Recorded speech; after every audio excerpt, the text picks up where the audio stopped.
मैं सर्वशक्तिमान परमेश्वर का धन्यवाद करता हूं, जो अनादि अनंत परमेश्वर है, जिसने हमें बनाया और हमें बचाया भी है। हमारे उद्धारकर्ता प्रभु यीशु मसीह के नाम से आप सभी जनों को मसीही वंदना। जय मसीह की। हम प्रकाशित वाक्य में से सीख रहे थे, स्वर्ग में कौन जा सकता है। ये पढ़ाई काफी महत्वपूर्ण है, क्योंकि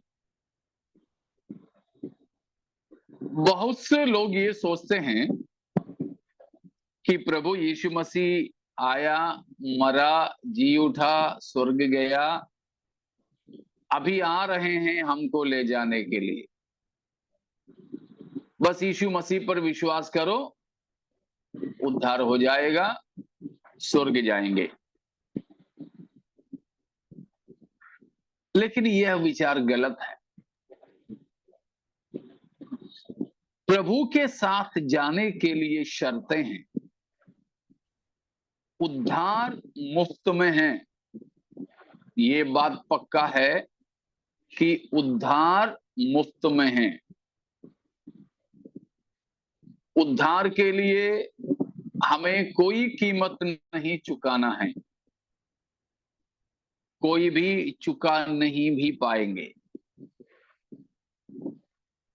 लेकिन कोई उद्धार पाया तो फिर जीने के लिए, उद्धार के अनुभवों में जीने के लिए शर्तें हैं। उस प्रकार जो शर्तों को पूरा करने वाले ही प्रभु यीशु के साथ जा सकेंगे। जैसे किसी बच्चे के एडमिशन स्कूल कॉलेज में, मान लीजिए एडमिशन हम आवेदन दे दें, कोई पैसा ना दें, हमें एडमिशन मिल जाता है। लेकिन एडमिशन मिलने के बाद हमें कई शर्तों को पूरा करना होता है। एडमिशन मिल गया करके घर में पहनने वाला कपड़ा पहनकर बच्चा स्कूल जा सकता है? बिल्कुल नहीं। एडमिशन मिल गया करके बाल बड़ा करके स्कूल जा सकेंगे, नाखून बड़ा करके स्कूल जा सकेंगे? बिल्कुल नहीं। एडमिशन मिलने के कारण उस एडमिशन को बरकरार रखने के लिए, परीक्षा में शामिल होने के लिए शर्तें हैं।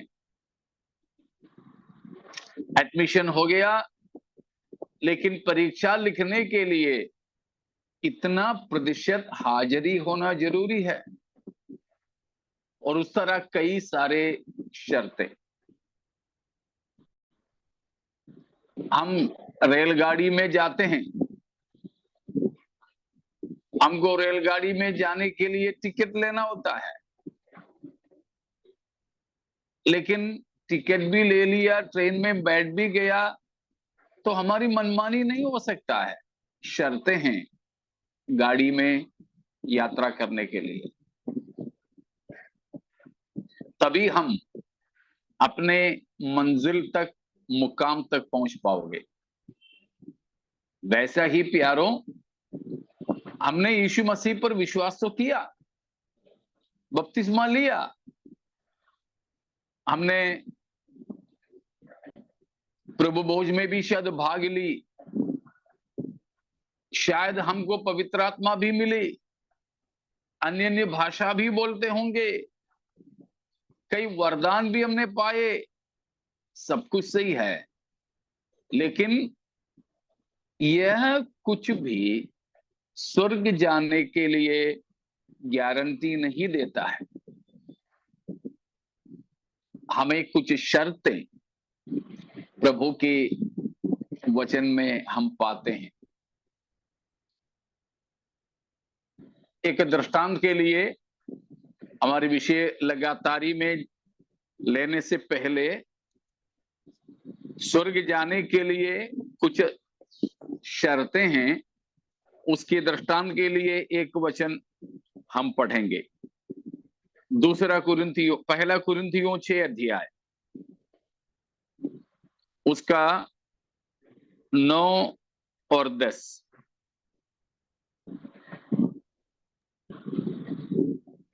क्या तुम नहीं जानते कि अन्य लोग परमेश्वर के राज्य के वारिस ना होंगे?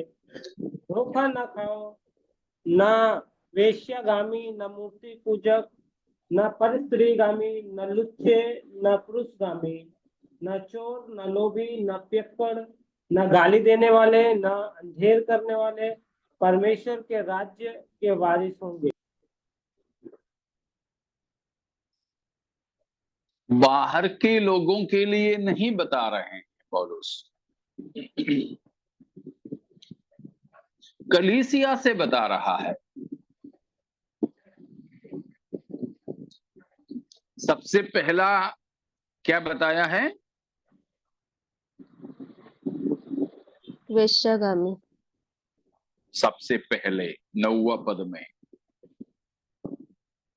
अन्यायी। अन्यायी, जो अन्याय करने वाला परमेश्वर के राज्य में प्रवेश नहीं करेंगे। किसने अन्याय किया था?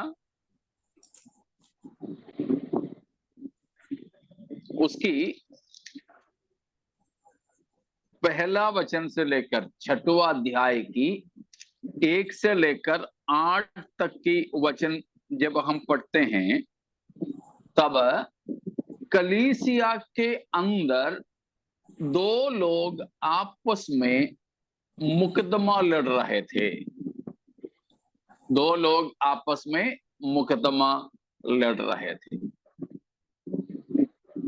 भाई भाई, ठीक है ना? उसका 7 और 8 को पढ़िए। परंतु सचमुच तुम में बड़ा दोष तो यह है कि आपस में मुकदमा करते हो, अन्याय क्यों नहीं सहते, अपनी हानि क्यों नहीं सहते। 8वां वचन भी। परंतु तुम तो स्वयं अन्याय करते और हानि पहुंचाते हो, और वह भी भाइयों को। देखा, समस्या इधर आपस में भाइयों में थे। भाई का मतलब है कलीसिया के अंदर की विश्वासी लोग आपस में। एक भाई ने दूसरा किसी के साथ अन्याय किया, वो अन्याय सहने की बजाय मुकदमा लड़ने गया, केस कर दिया। तो पौलुस बताता है इस बात को लेकर, अन्याय करने वाला परमेश्वर के राज्य के वारिस नहीं होगा। यहां का अन्यायी विश्वासी हैं कि अविश्वासी हैं? विश्वासी है। विश्वासी है। लेकिन विश्वासी अगर अन्याय करें, उद्धार पाया है, मन फिराया है, बपतिस्मा लिया है, प्रभु भोज में भाग लेता है, शायद अन्य अन्य भाषा बोलता है, भविष्यवाणी करता है, दर्शन देखता है, अन्य अन्य भाषा का व्याख्या करता है, ऐसे कई वरदानों से वो भरपूर है, फिर भी क्या करता है? अन्याय करता है।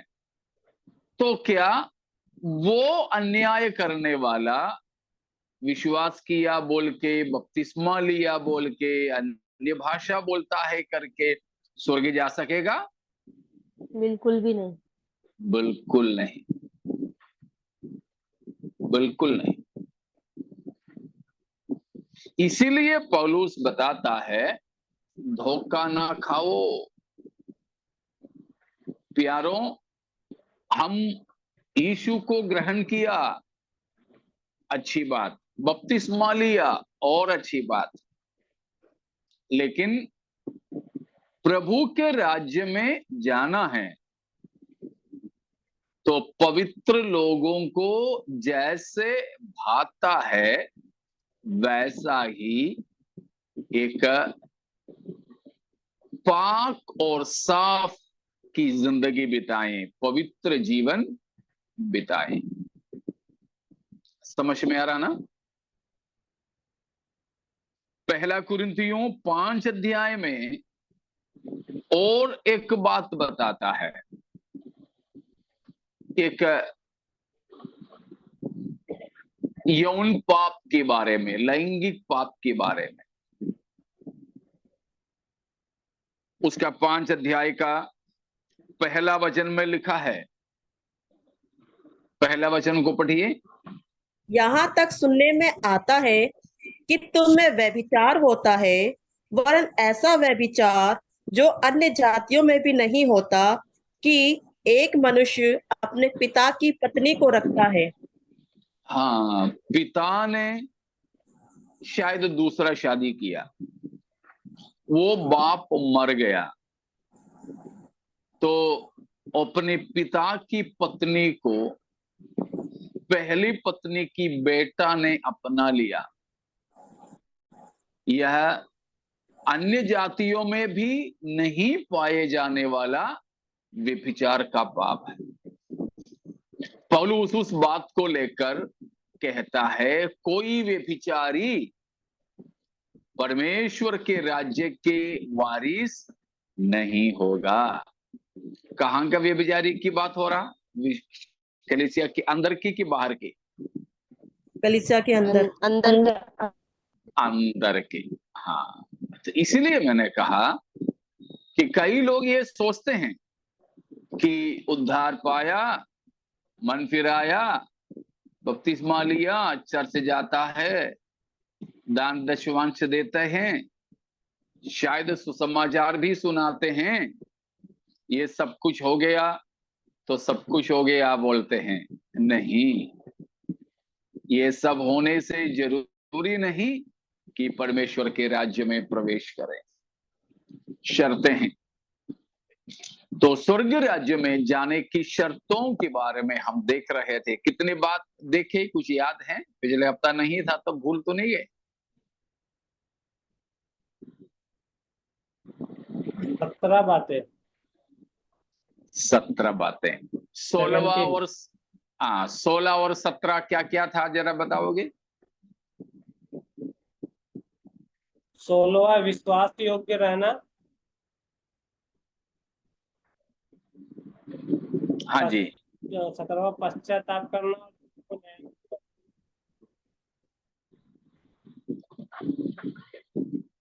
विश्वास योग्य रहें।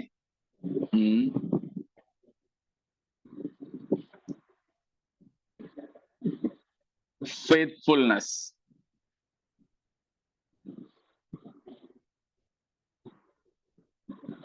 बी फेथफुल, विश्वास योग्य रहना। किन बातों में? 2 विशेष बातें हम देखे थे। एक है परमेश्वर ने हमें सौंपे हुए बातों में विश्वास योग्य रहना है,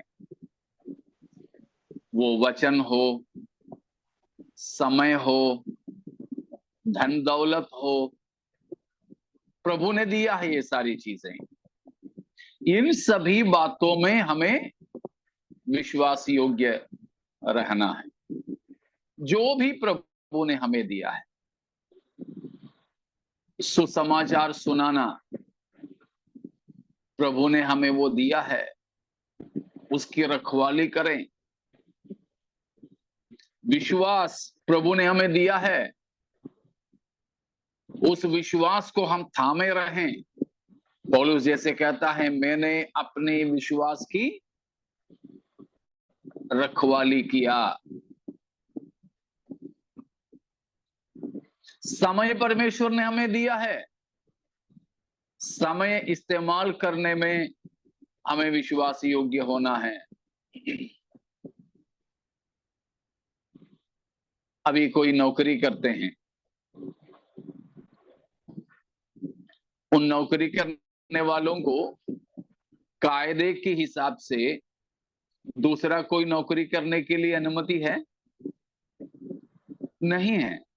खास तौर पर सरकारी, प्राइवेट में है तो कर ही लेते हैं लोग चोरी चुपके से, लेकिन सरकारी नौकर, मानो एक डॉक्टर है, वो डॉक्टर अपनी ड्यूटी के बाद घर में कोई दवाखाना चलाए, अनुमति नहीं है। कोई टीचर ट्यूशन सेंटर चलाए, अनुमति नहीं है। क्यों? उनका पूरा समय वो अपनी नौकरी पे देना कानून है, वो कायदा है। उस तरह परमेश्वर ने उद्धार पाने के बाद हमें दिया हुआ सारासर जो समय है, वो समय के बारे में हमें विश्वास योग्य होना जरूरी है।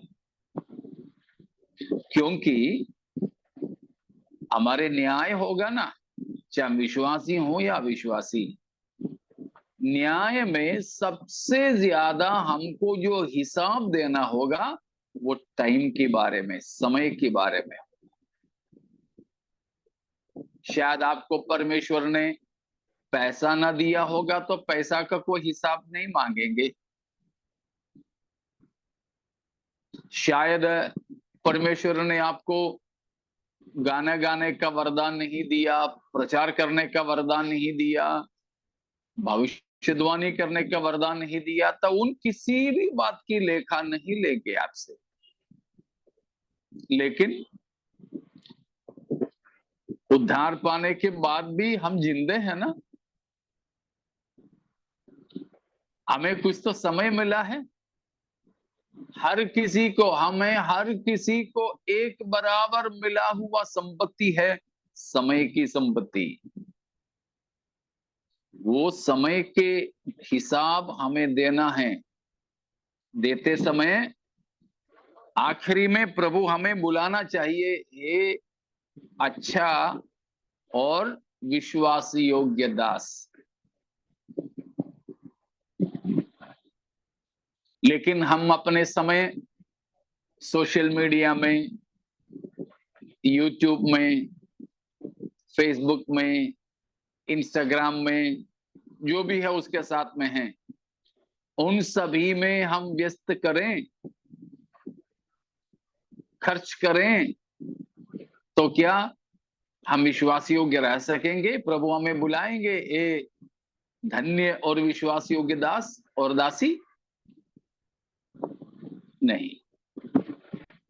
पैसा, परमेश्वर हमें थोड़ा या बहुत पैसा देते हैं, नौकरी में, हमारे धंधे में, सेवकाई में प्रभु हमें देते हैं, लेकिन उन पैसों का भी बड़े ध्यान से इस्तेमाल करें।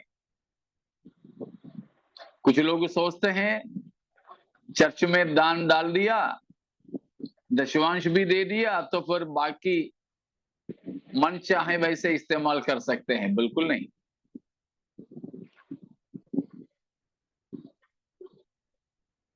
आपको जो मिलता है कम से कम उसका दशवांश प्रभु की सेवा के लिए अलग कर दीजिए, दे दीजिए। दशवांश 10% आपने प्रभु की सेवा के लिए दे दिया, तो उसका मतलब ये नहीं कि बाकी 90 से अपनी मर्जी के अनुसार कुछ कर सकेंगे, कुछ खरीदारी कर सकेंगे। नहीं, आप दशवांश देते हो तो मात्र 10% ही प्रभु की इच्छा के अनुसार दिया है। बाकी 90 का भी हिसाब प्रभु हमसे मांगेंगे। तो उस 90% पैसा हम इस्तेमाल करने के विषय में भी विश्वास योग्य रहना जरूरी है।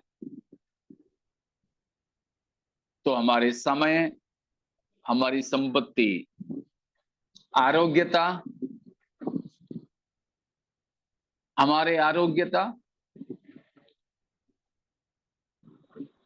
हम लोग भोजन करते समय शायद प्रभु का धन्यवाद करके खाते होंगे, नहीं तो ऐसे ही खाना, ठीक है।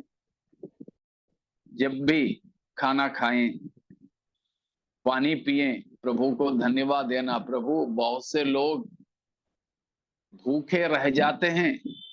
आपने देखे होंगे बहुत से लोग होटल वगैरह में कचड़ा जहां फेंकते हैं, वहां बिन बिन करके खाने की टुकड़ा खाते हैं। कुत्ते और सुअरों के साथ लड़ लड़ करके खाने की टुकड़ा खाते हुए आपने देखा होगा। नहीं देखा तो हमारे बच्चों को भी कभी कभी बाहर वगैरह ले जाकर दिखा देना, ऐसे लोग खाते हुए। लेकिन परमेश्वर ने हमें अच्छा खाना दिया, प्रभु का धन्यवाद दें। उसमें आपने सुने होंगे, ध्यान दिए होंगे, प्रभु ये भोजन खाकर हम तृप्त हो और आपकी महिमा के लिए हम जी सकें। ये भोजन हम करके चंगे और तंदुरुस्त हो, पूर्ण आरोग्यता आपकी महिमा के लिए हम खर्च कर सकें यीशु के नाम से। ऐसे तो प्रार्थना करते हैं। मतलब ये भोजन करके हमें मिलने वाली ताकत तो पूरा प्रभु के महिमा के लिए इस्तेमाल करें। लेकिन करते हो? नहीं। कई बार हम नहीं करते हैं तो हम विश्वास योग्य नहीं होते।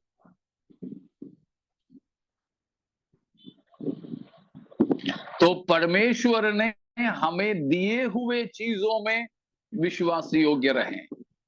दूसरी बात, प्रभु ने हमसे कहे हुए बातों में विश्वास योग्य रहें।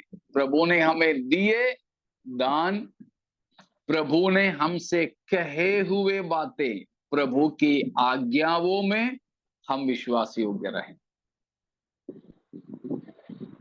परमेश्वर की वचन की आज्ञाएं हमें प्रभु ने दिया है, उन बातों में विश्वास योग्य रहना है। तीसरी बात, हमने प्रभु से बोले हुए बातों में, हमने जो वाचा प्रभु से बांधे हैं, प्रभु को जो वचन दिया है, परमेश्वर के सामने हमने जो निर्णय ली है, उन बातों में हमें विश्वास योग्य रहना चाहिए। विश्वास योग्य रहना चाहिए।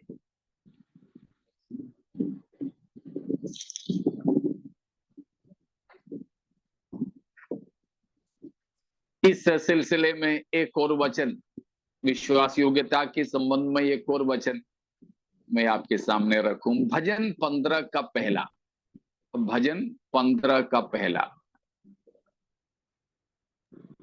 हे परमेश्वर, तेरे तंबू में कौन रहेगा? तेरे पवित्र पर्वत पर कौन बसने पाएगा? बहुत ही महत्वपूर्ण एक प्रश्न भक्त दाऊद परमेश्वर से किया। उसका मतलब इतना ही है, प्रभु आप पवित्र परमेश्वर के स्वर्ग राज्य में आपके संग कौन आ सकेगा, बस सकेगा?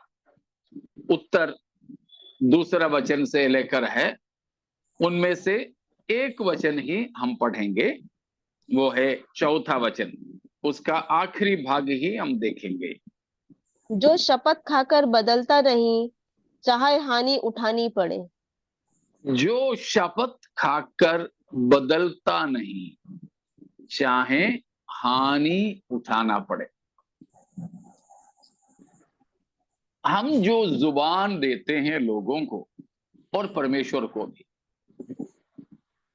हम जो वचन देते हैं लोगों को और परमेश्वर को भी, लेकिन हम उनमें से मुकरते हैं ना? नहीं मुकरते। मुकरते। शायद ये साल भी जनवरी 1 तारीख को हमने निर्णय लिए होंगे, मैं रोज सुबह इतना बजे प्रार्थना करूंगा, प्रतिदिन इतने बार या इतने घंटे वचन पढ़ूंगा, गाली नहीं दूंगा, तंबाकू नहीं खाऊंगा, खैनी नहीं खाऊंगा, सिनेमा नहीं देखूंगा, आलतू फालतू चीजें इंटरनेट पे टीवी में नहीं देखूंगा। इस तरह कई वचन हम या कई निर्णय हमने लिए होंगे, कुछ लोगों के साथ हमने बांधे होंगे, कुछ परमेश्वर के साथ भी। लेकिन क्या हम उन बातों को पूरा कर रहे हैं? बदल गए ना कई बातों में, जुबान पलट दी ना, नहीं होना। विश्वास योग्य रहे हम। तो पुराने नियम में भी ये बात बोला कि शपथ खाकर बदलता नहीं, चाहे हानि भी उठाना पड़े। और विश्वास योग्यता का एक विशेष बात है पारिवारिक जीवन में, वो अलग से भी हम लेंगे, फिर भी यहां मैं बता रहा हूं, पति पत्नी आपस में विश्वास योग्य रहें, विश्वासघात कभी ना करें।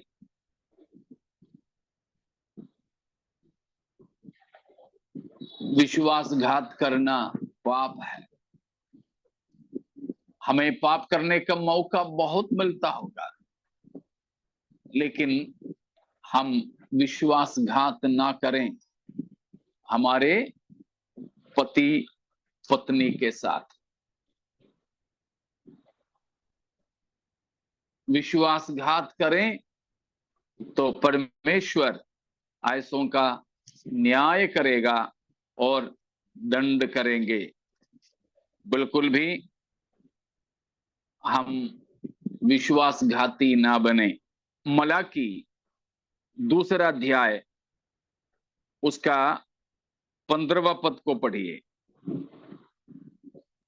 क्या उसने एक ही को नहीं बनाया, जबकि और आत्माएं उसके पास थी, और एक ही को क्यों बनाया?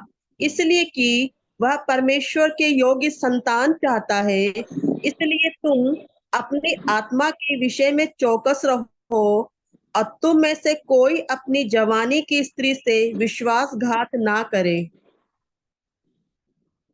तो काफी बातें परिवार और तलाक के बारे में यहां बताते आता है।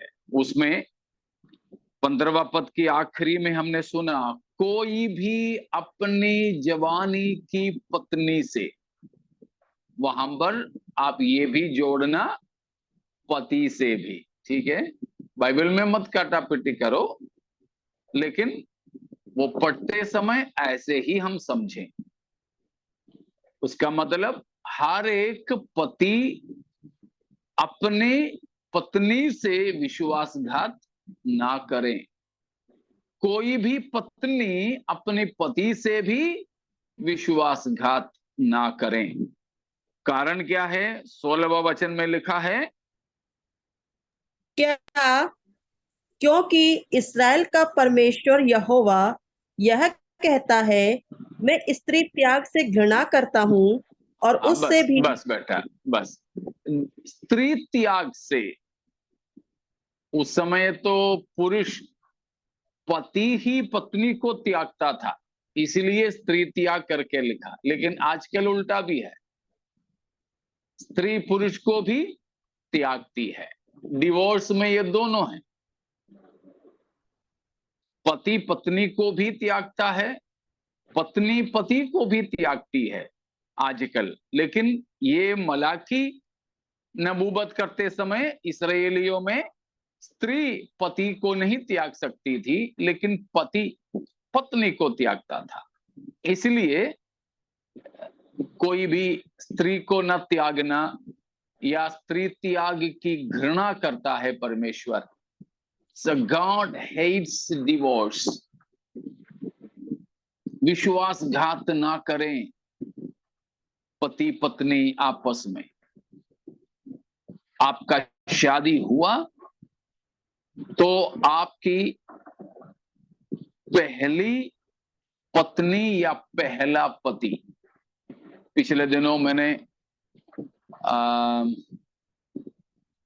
एक दो जगह पर, पिछले दिनों की मेरी यात्रा के दौरान ऐसे कुछ परिवारें पाया जो एक से ज्यादा शादी किए हुए हैं। इसलिए मैं ये बात उठा करके कहता हूं, आपने जो सबसे पहले शादी किया वो ही परमेश्वर की नजर में शादी है। सबसे पहले जिससे शादी किया वो ही आपकी जीवन साथी है परमेश्वर की नजर में। उन्हें त्यागना नहीं, विश्वासघात नहीं करना। ऐसे करना व्यभिचार का पाप माना जाता है बाइबल के अनुसार। प्रभु के राज्य में जाना है तो प्यारों, हमें विश्वास योग्य रहना इन तमाम मामलों में। अगर नहीं तो हमारे परमेश्वर पवित्र, परम पवित्र परमेश्वर है, अपवित्रताई को बिल्कुल सहन नहीं करता, बर्दाश्त नहीं करता। सावधान रहें, सावधान रहें। उसके बाद हमने क्या देखा? विश्वास योग्यता के बाद क्या था अगला?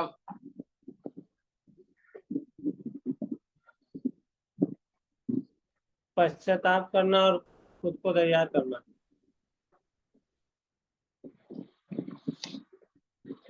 पश्चाताप करना और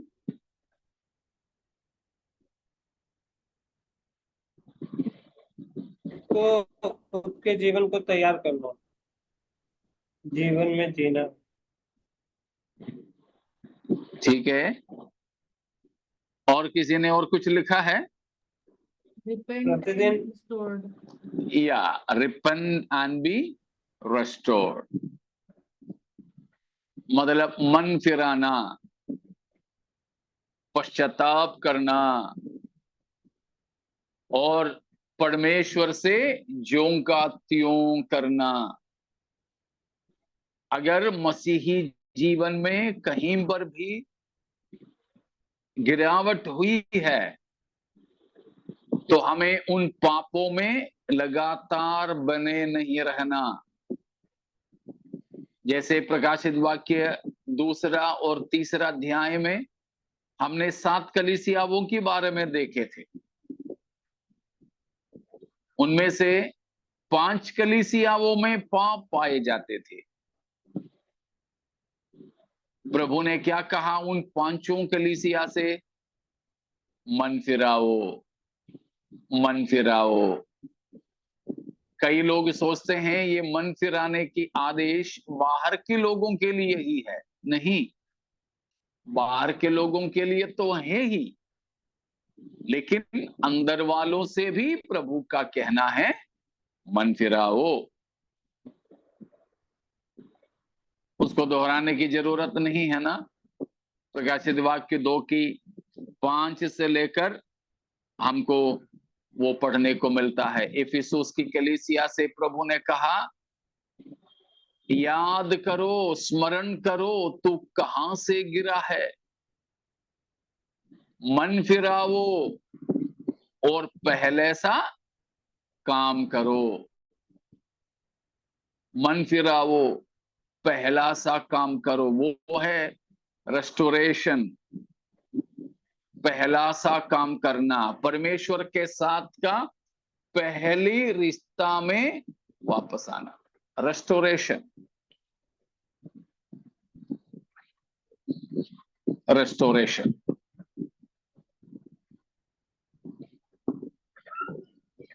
तो परिवारों में, पारिवारिक जीवन में रेस्टोरेशन, हमारे परमेश्वर के साथ की रिश्ते में ज्यों का त्यों होना, पारिवारिक जीवन में ज्यों का त्यों होना, इन सभी बातों में एक रेस्टोरेशन जरूरी है। Without restoration and repentance, no one can enter into the kingdom of God. परमेश्वर के राज्य में वे कोई प्रवेश नहीं कर सकेंगे जिन्होंने मन नहीं फिराया हो और ज्यों का त्यों नहीं किया हो। कई रिश्ते टूटे पड़े हैं, घर के अंदर भी बाहर भी, कलीसियाओं के अंदर भी कई रिश्ते टूटे पड़े हैं। उन्हें जरूरी है कि ज्यों का त्यों करें। समझ में आ रहा ना? कलीसिया के अंदर कई लोग मनमुटाव में हैं, वो भी अलग से एक बात हम लेंगे, तब मैं विवरण करूंगा। जो भी, हमें रेस्टोरेशन की जरूरत है, ठीक है?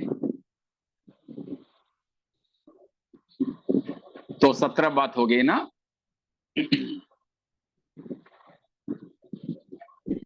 ये 2 बात थे, सबसे आखिरी में हमने मनन किए थे ना। सबने वही लिखे है ना?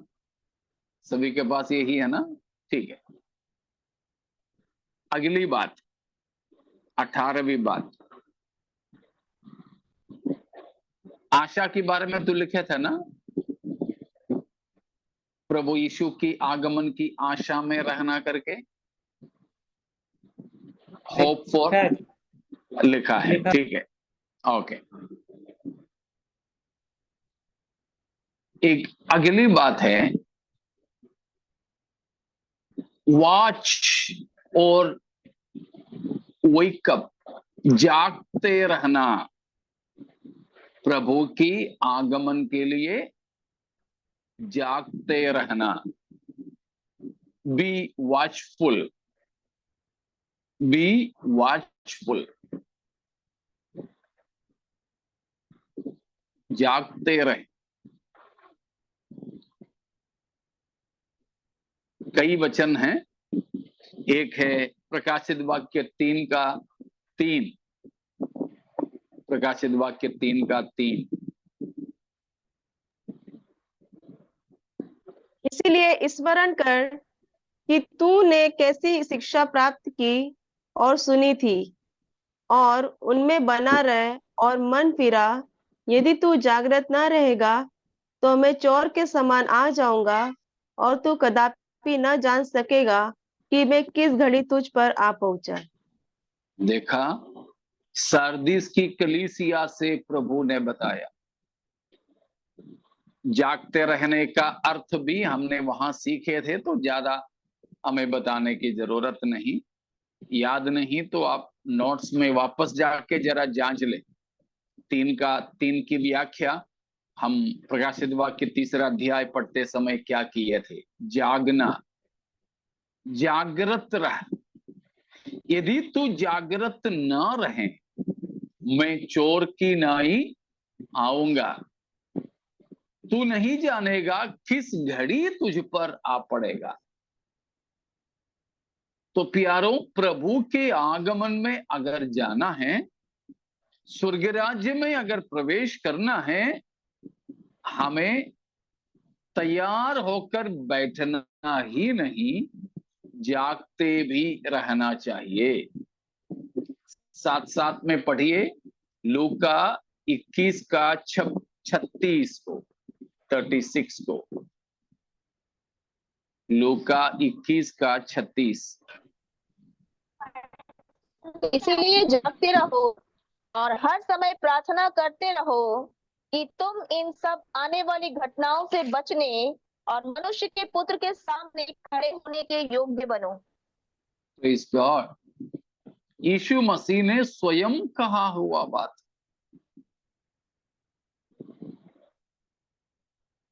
तैंतीसवां पद तक, लूका 21 की 33वां पद तक यीशु मसीह ने बताया अंत के समय में, विशेषकर झूठा मसीही की शासन के समय क्या क्या घटना होगी धरती पे, मनुष्यों के साथ क्या क्या होने वाला है बताया।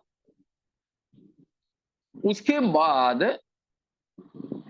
34 से लेकर यीशु मसीह ने बताया सावधान रहने के लिए।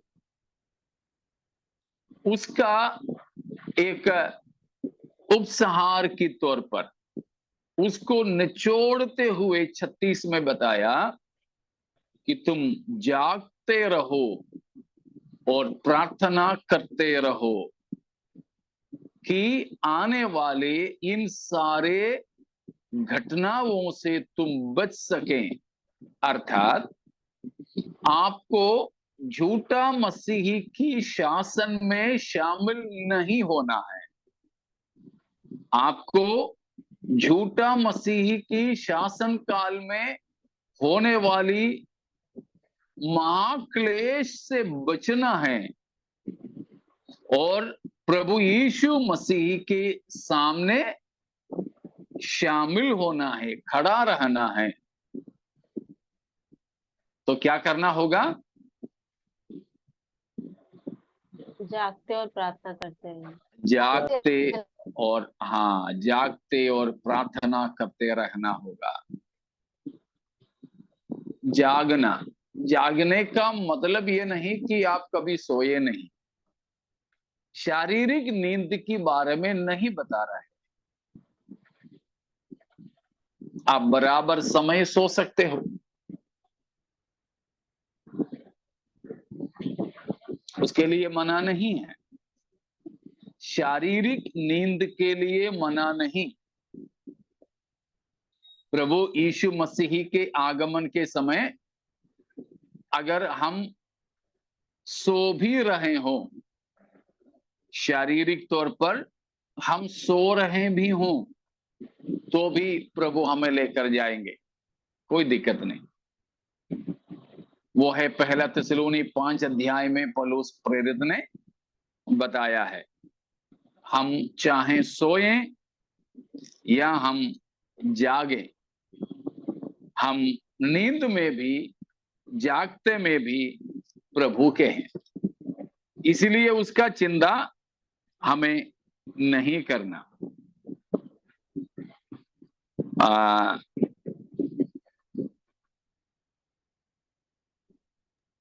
उसका 10वां पद को पढ़ेंगे, पहला थिस्सलुनी 5 का 10। वह हमारे लिए इस कारण मरा कि हम चाहे जागते हो चाहे सोते हो सब मिलकर उसी के साथ जिए। ये शारीरिक नींद के बारे में है।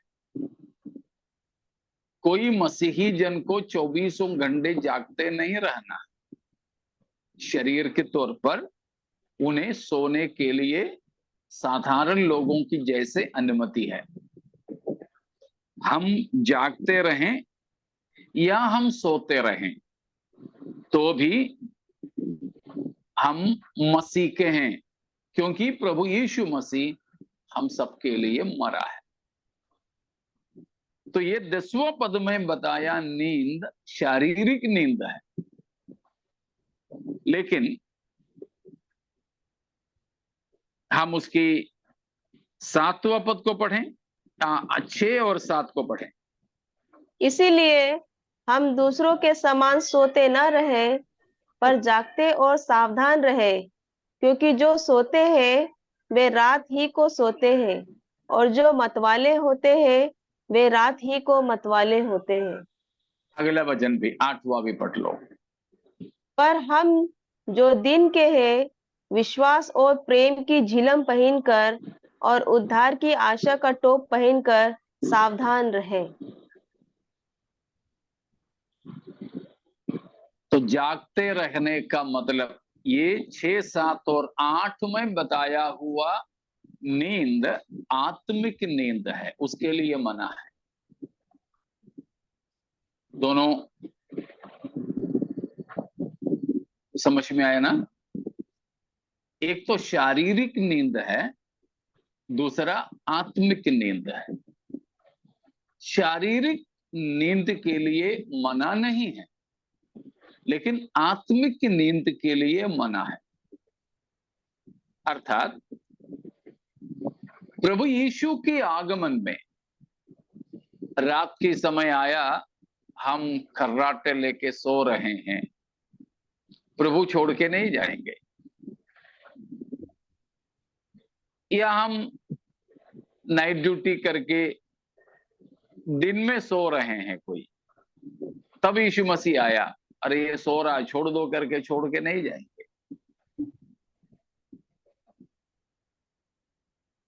लेकिन दिन हो या रात हो, प्रार्थना में बैठ के सो रहे हो, शायद छोड़ के जाएंगे, ठीक है? ऐसे भी तो लोग हैं, मीटिंग में बैठ के सोते हैं। आपने सुने होंगे, एक प्रचारक प्रचार कर रहा था, प्रचार सब खत्म होकर बाहर आए तो एक माताजी प्रचारक के पास आकर के बोले कि पास्टर जी, मैं चाह रही थी आप और लंबा प्रचार करते। तो प्रचारक को लगा कि मेरा प्रचार उनको बहुत अच्छा लगा होगा, तो उन्हीं से सुन लूं। उसके लिए प्रचारक ने भी थोड़ा सा अंदर ही अंदर गर्व करके पूछा, क्यों माताजी क्यों? बोला कि आप प्रचार करना शुरू किया ना, तब से लेकर के मुझे इतना मीठी नींद आई, पूछो मत। पिछले कई दिनों से मैं घर पे सो नहीं पाती थी, मैं सोती थी तो बुरा सपना दिखती थी, मैं जाग जाती थी। लेकिन आप प्रचार करना शुरू की, मुझे इतनी मीठी नींद आई, कोई बुरा सपना नहीं देखी। आप प्रचार करते थोड़ा सा और लंबा तो मैं थोड़े से और अच्छे से सो जाती। आयसों को लेने प्रभु नहीं आ रहा है। हाँ, बाकी शारीरिक नींद घर में ड्यूटी के बाद, रात में या दिन में भी थोड़ा झपकी लेते हो, वो नींद में प्रभु हमें नहीं त्यागेंगे, लेकिन आध्यात्मिक नींद में जरूर त्यागेंगे। क्या है आत्मिक नींद का मतलब? यानी जागते रहने का मतलब?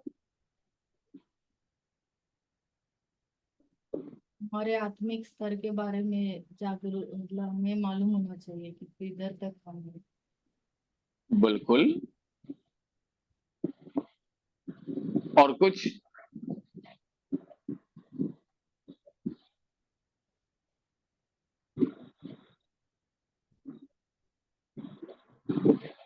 देखिए, हमने यहां पर 8वां वचन में पढ़े,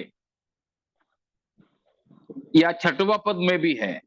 क्या पढ़े हमने? सोते ना रहे बल्कि दूसरों के सामने सोते न रहे, पर सावधान रहे। दूसरों के सामने? दूसरों के समान। दूसरों के समान सोते न रहे, पर सावधान रहे। सावधान रहना, जागते रहने का मतलब है सावधान रहना। और 7वां पद में बताया है, जो पीते हैं वे कब पीते हैं? रात के समय। हाँ, हमारे गांव में 2 प्रकार की सांपों के बारे में बताते हैं। सांप बोलते हैं कि दोनों सांप रात को ही निकलते हैं। एक सांप तो असली सांप है, वो ज्यादातर रात को ही निकलते हैं। दूसरा सांप है, इंसान है लेकिन सांप जैसे ही चलता है। कौन है? पियक्कड़।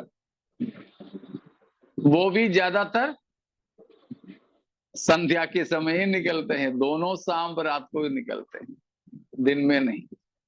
दिन में तो ऑफिस जाने वाले, नौकरी करने वाले, स्कूल टीचर, कॉलेज प्रोफेसर, शायद दिन में पुलिस के ड्यूटी करने वाले, ट्रैफिक में खड़े रहने वाले, दिन में तो बहुत अच्छे डॉक्टर, वकील, ये सब है दिन में। लेकिन रात हुए, ड्यूटी खत्म हुए, बस। तो जागते रहने का मतलब है अंधियारा के कामों को ना करें, अंधकार के कामों को ना करें। अंधेरे का काम का मतलब गुपचुप में करने वाले कामों में हम लिप्त ना हो, ठीक है ना? गुपचुप में करने वाले कोई पाप हम करते ना रहें। सोना नहीं, आत्मिक जीवन में जागना, उसका मतलब सावधान रहना। दूसरा मतलब है कि गुपचुप में करने वाले पाप के कामों में लिप्त ना हो, ठीक है ना? उसी के बारे में कल संडे भी हम लोग चर्च में मनन किए थे, शायद याद होंगे। संसार अंधेरा में है। अंधेरा का मतलब इफिसियों 5 अध्याय से अज्ञानता में। हाँ, किरण एक और बार बोलो बेटा। अज्ञानता में है। अज्ञानता में है। 4 की 18 में हम पढ़े थे अज्ञानता, अज्ञानता की अंधियारा। उसके बाद 5 की 9 से लेकर हम बताए थे हम पहले अंधियारा में थे। 5 की 11 एक और बार पढ़िए। अंधकार के अंधकार के राधा पढ़ लो, राधा। अंधकार के निष्फल कामों में सहभागी ना हो, वरन उन पर उलाहना दो। अगला वचन। क्योंकि उनके गुप्त कामों की चर्चा भी लज्जा की बात है। हाँ, गुप्त कामों की चर्चा पर भी जितने लज्जा की बात है। बस क्या है जागते रहने का मतलब? दिन में जैसे शोभा देती है वैसे हम चले। अंधेरा का काम, गुप्त में करने वाली कामों को त्याग दे, ऐसे चीजों को उलाहना दे, उनमें शामिल ना हो। यानी हमारे जीवन में ऐसा कोई गुप्त बात ना हो जिसकी खुलासा करने से हमें शर्मिंदा होना पड़े। समझ में आ रहा वो चीज? हमारे जीवन में ऐसा कोई गुप्त बात ना हो जिसकी खुलासा करने से हमें शर्मिंदा होना पड़े, ठीक है? हमें शर्मिंदा होना पड़े, ऐसा कुछ भी ना हो। तो जागते रहने का मतलब है कि हमारे जीवन में कोई गुपचुप की पाप ना हो, परंतु हम हमेशा उजियाले में जैसे चले। एक और वचन उसके साथ में पढ़िएगा, रोमियो 13:13, रोमियो 13:13। जैसा दिन को शोभा देता है वैसे ही हम सीधी चाल चले, ना कि लीला क्रीड़ा और पियक्कड़पन में, ना व्यभिचार और लुचपन में, और ना झगड़े और डाह में। Praise God। अगला एक और वचन, वरन प्रभु यीशु मसीह को पहन लो और शरीर की अभिलाषाओं को पूरा करने का उपाय ना करो। देखा 13:13 में रोमियो में बताया कि हम कैसे चाल चलें, सीधी चाल, जो दिन में शोभा देता है। जागते रहने का मतलब है हम दिन में उजियाला में शोभा देने के लायक ही चले, मतलब अंधेरा का कोई काम हमारे जीवन में ना हो।